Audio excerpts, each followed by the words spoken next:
You know, when I was in business school, the most horrible subject of all was accounting. You know, I was sound asleep in accounting course. And on top of that, I argued with the accounting teacher because the accounting teacher had no idea what accounting was. The guy was an idiot. So Rich Dad, Poor Dad is more appropriate today because if you read Rich Dad, Poor Dad, this is all it's about. It's about a financial statement. Income statement, balance sheet, statement of cash flow. How could it not be relevant when 99% of all people graduating from school don't even know what a financial statement is? And if they do, they probably had the same accounting teacher I had, Mr. Boring, who wasn't really an accountant. He had a master's in accountancy, but he had never been an accountant. So that's why I created the cash flow board game, because accounting is the most important subject for individuals, because this is what your banker wants to see. Your banker wants to see your financial statement. This is your report card when you leave school. If you have good financial statement, bankers will give you all the money you want. See, bankers have never asked me for my grades or my college I went through. I want to say this. You have this, they'll give you all the money you want. Point out really, really quickly the differences between what they're teaching in school and what we at Rich Dad teach. So this is the very big difference. Like I said, most school teachers are like my poor dad. And this was Rich Dad, Poor Dad. What you're seeing here is a financial statement. Mm-hmm. You know, Rich Dad, Poor Dad is a book on accounting, the most boring subject on planet Earth. But book number 2 of Rich Dad was this one here.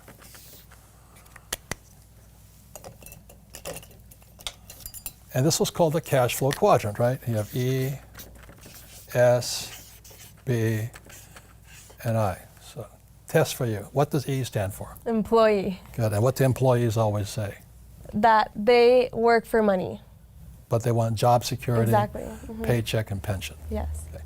What does S stand for? Self-employed. They're small business owners. Yes. Doctors, lawyers. They work for tips. They work for tips now.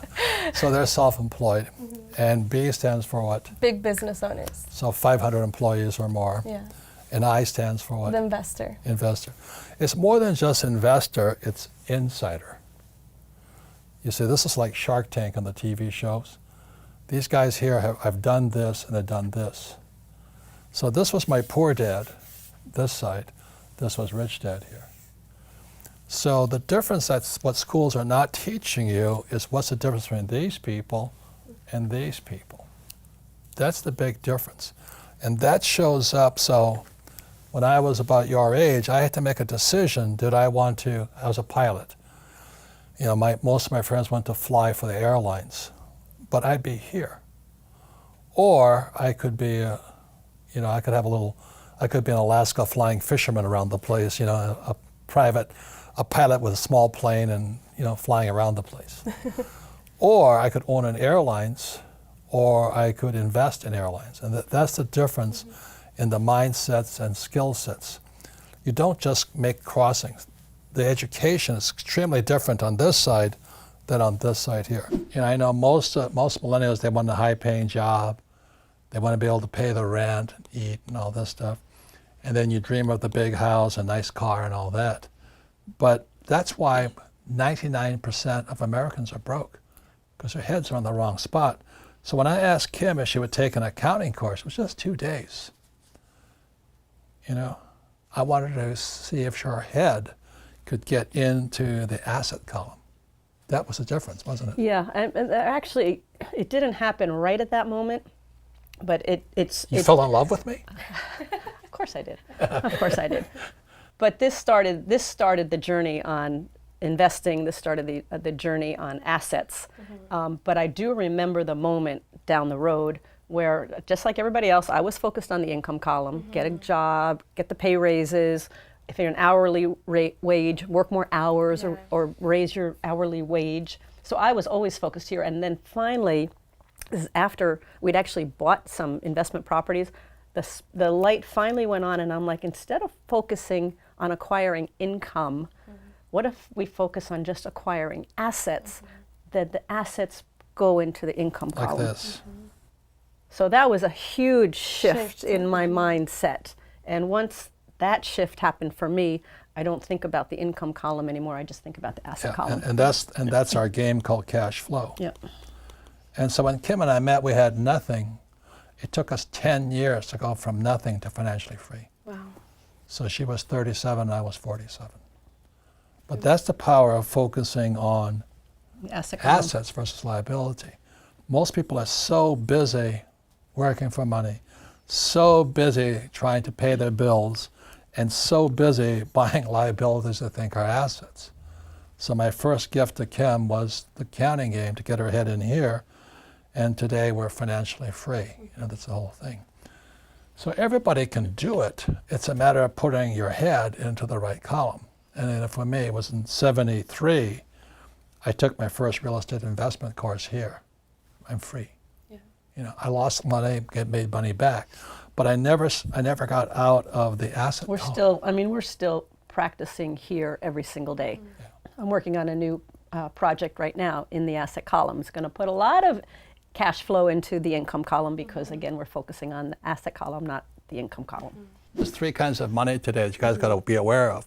One is God's money, and God's money is gold and silver. So this is silver, Yeah. and this is gold. The reason I brought it is most people don't know what it looks like. And then there's government money, which is fiat currency, which is the dollar, the yen, the peso, the euro, the yuan. Yeah. Fake. And everybody's working hard for it. It's like eating fake food or drinking fake water. That's why people are getting sick financially, because they're working for fake money. Yeah. Okay. And then there's fake assets, which was another part of the fake millennial, the fake generation series. But the reason I brought this here is most people haven't seen it. This here is real silver, plata. Okay. That's what it looks like. And so in 1972, and this here is gold. Yeah. This is God's money. This is what God's money looks like. Yeah. The reason I call it God's money is you can't fake it. You know, you can fake it with a fake ETF, like a gold ETF or a silver, which I don't touch because it smells as bad as the guys that printed that crap. You know what I mean? Jesus. But this is real money. So you look at this here. When I first started buying that, that was $1.40. Yeah. Today, that's $16. And this here is oro, gold. And the reason we brought it in is most people haven't seen or touched. This is real. This is God's money. Yeah. Why did I say it's God's money? Because it was here when the earth was created. Yeah. And it'll be here when we're all dead and gone. When you're saving those fake dollars, this will still be here. Yeah. Or those fake ETFs or those fake stocks. So this here is called the green box. There's 500 of these little tubes like this. Wow. 500 coins in here. And this is one, which is worth more. Which one's worth more? The gold. Yeah, this is worth more than all that. Now the reason I say this is because for your generation, this could be the biggest opportunity you'll ever see. I'm not making any commissions on this stuff. Yeah, of course. But if you look at what happened with the fake central bank, see the purpose of the central bank or the Fed or all, you know, the Japanese, the Bank of Japan or the European Central Bank, they pump out fake money. The purpose of central banks like the Fed is to protect the banks, not you. They're a criminal operation as far as I'm concerned. You're going to find that most of my talks is about the Fed. So I would recommend you guys buy this stuff. Yeah.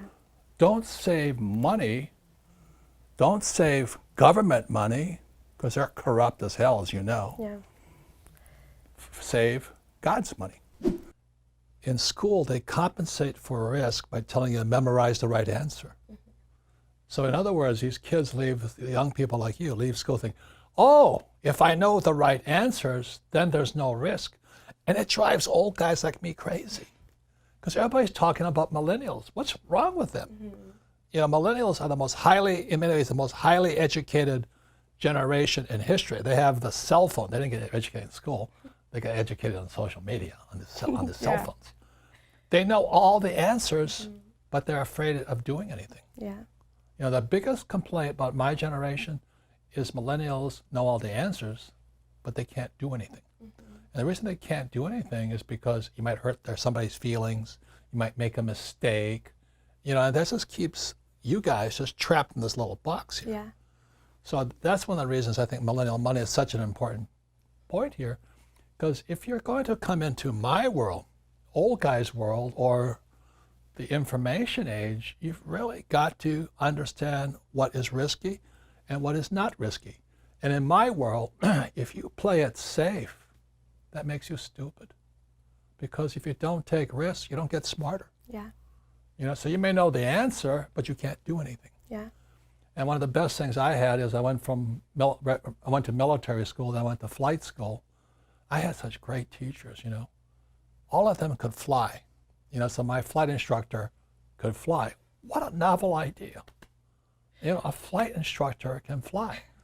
But when I was in high school, most of my teachers were terrified. They're all cowards, you know, job security. Don't make mistakes. Just memorize the right answer and you'll be safe. And that's why most school teachers aren't rich. Yeah. And they teach that to your generation Yeah. today. And most of them are teaching us things that they don't do on a daily basis. Like we have entrepreneurship classes, Oh! and they're Don't get not me started. entrepreneurs, you know? So it's kind of frightening when you think we're relying on the school system. Oh. And the fact that they're teaching us, so the way to get through college, right, is practicing all the right answers, taking the exam, putting in all the right answers. Yeah. When in real life, that's the last thing that'll ever happen, right? No. Like, you talk about fake, you know, this is my book, Fake here. Fake money, fake teachers, fake assets. The reason it's fake money, fake teachers, and fake assets is because it all has to be fake. You have to have fake teachers to understand fake money. Then you have to have fake assets to buy those stocks, bonds, and mutual funds, fake assets. But without fake teachers, fake money, you can't do it. So that's why I love working with on these programs here. Because if you're going to be successful, you've got to take some risk. Most of the young people your age today, you know, a lot of them want to become entrepreneurs. The problem with this, you have to understand tax. You see, this is all over the world, very little difference. These guys pay 40% of their money in taxes. So they make $1,000, they're going to spend $400 in taxes. These guys that make $1,000, they're going to pay 60% in tax. So our schools are teaching entrepreneurship, but they're not teaching them tax, okay? And because they're focusing on income. Over here, it's 20% in tax. So they make $1,000, only $200 goes to tax, and these guys, 0%. So the reason financial education isn't working in our school systems is they're teaching financial education for these people and these people, but to really become rich, you have to focus on this side here. And that's the difference between a rich dad and the financial and what they're teaching in school right now. I'd rather be on this side. This side is a lot harder, but in the long run, it's more fun for me. On this side here, it's harder, but you're paying tax constantly. So these guys here are saying tax to rich. Well, these guys don't pay taxes. And as strange as that may seem, and I'm talking about legal, this is all over the world. So that's the big difference here. One last thing, which I think most millennials understand, is, you know, in Rich Dad, Poor Dad, I wrote about Ray Kroc, founder of McDonald's. And he was teaching at the University of Texas, the MBA program. And Ray asked, and most of the MBAs are going to come out here. So Ray Kroc asked him, he says, what business is McDonald's in? And everybody yelled and said, no, we know you're in hamburgers. And Ray says, no, we're not, McDonald's is not hamburgers. McDonald's is in the business of real estate over here. So you have McDonald's here, and the money McDonald's makes buys the real estate. And that is my formula. This is Rich Dad, I own real estate. I don't hang out here. I'm glad you guys are here, right? And we do our best to make sure you're educated and you have your own businesses and things like this here. But really the formula I follow personally is McDonald's. We have education company that buys real estate, which means we make a lot of money, pay zero taxes, legally. What does school teach you about money? Nothing. You know, balancing a checkbook, I mean, give me a break. Give me a break. So the other part of when you look at this financial statement up here, that's what your banker wants to see. Your banker doesn't care about your grades. Banker doesn't care what school you went to. I meet so many people say, oh, my banker won't give me any money. This is well, because you don't have one of these. And when you look at most of the politicians today, they don't have one of these either. The U.S. government doesn't have one of these anymore. They stopped doing this because of the U.S. government, the budget is so out of balance, they can't do anything. So that's why, you know, 22 years ago, in 1996, I created the cash flow board game. The purpose of this, so people could teach people what our school systems will never teach you. Never. Because they don't know it. Because evidence is now coming out that the school system was hijacked by the ultra-rich years and years ago to never teach people what I know, what my rich dad taught me. So that's why most of our political leaders are broke. They're poor people. You know, who makes the most? The politicians, they get paychecks for life, they get benefits for life, and they get all this stuff, but they're doing a horrible job. So you're going to depend upon the government to take care of you. That's crazy. You know, a lot of people don't like Trump. You know, I understand why. But he really understands this stuff. I know, because he's my friend. We wrote 2 books together. This is how the rich think. Even if you hate Trump, and Trump doesn't pay taxes. That's why he doesn't want to show you his tax returns. I mean, you got to be crazy. So they'll never teach you this in school. And there's a reason for it, to keep you working harder and harder and harder. So we created this board game here. As you play it 100 times, your brain will change. Because you're doing something. The game is changing all the time in front of you. It's not invest for the long term in the stock market. I hope it works for you, but you know, markets crash every 10 years. So I like this game a lot better. This is the real game of life here. So the point here is this: people can teach people. Don't expect the government to take care of you. That's ridiculous.